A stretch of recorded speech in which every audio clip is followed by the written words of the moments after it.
Hello everyone, আসসালামু আলাইকুম, welcome to my new blog. তো এই দুটা হাঁস বাড়ি থেকে নিয়ে আসছিল আমার বোন। তো আমি তো একদমই পরিষ্কার করতে পারি না, মানে মাজা পিঠ নিয়ে বসেই থাকতে পারি না, যার জন্য বোনকে বলছিলাম বাড়ি থেকে, মাকে আর কি বলছে হাঁস কিনে দিতে। তো এটা ছিল হচ্ছে পহেলা বৈশাখের দিনের ভিডিও। তো এদিকে আবার গরুর গোস্ত রান্না করতেছিলাম, ভাবলাম বৈশাখ উপলক্ষে একটু গরুর গোস্ত রান্না করে, যেহেতু বাচ্চার বাবা বাসায় থাকবে।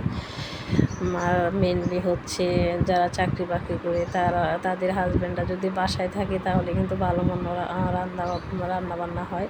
তো এদিকে আবার অল্প কয়েক পিস গরুর গোস্ত মানে সিদ্ধ দিয়ে দিছি শুকানোর জন্য, আগেও একটু শুকাইছি।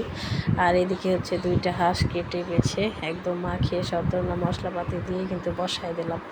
তো এদিকে গরুর শুকনো গোস্তটা আপনাদেরকে দেখাইলাম। তো চলেন রাতের যে রান্নাবান্না ছিল ওগুলো একটু আপনাদের সাথে শেয়ার করি।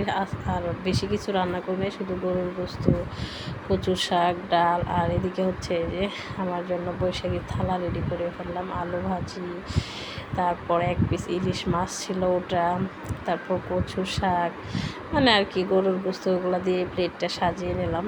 তো এদিকে দুপুরবেলা খাওয়া দাওয়া শেষ করে একটু বাইরে বের হইলাম, মেয়ের বায়না, তাকে বাইরে নিয়ে বের হতেই হবে।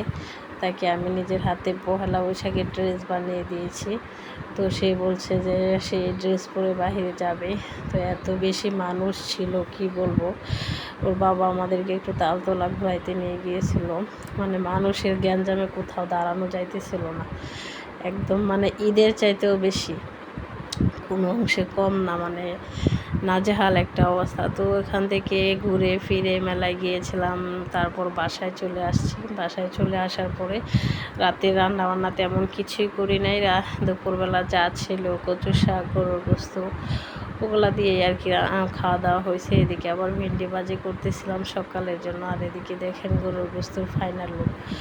তো যদি ভিডিওটা ভালো লাগে অবশ্যই সবাই লাইক করবেন, শেয়ার করবেন, পাশে থাকবেন। আল্লাহ হাফেজ।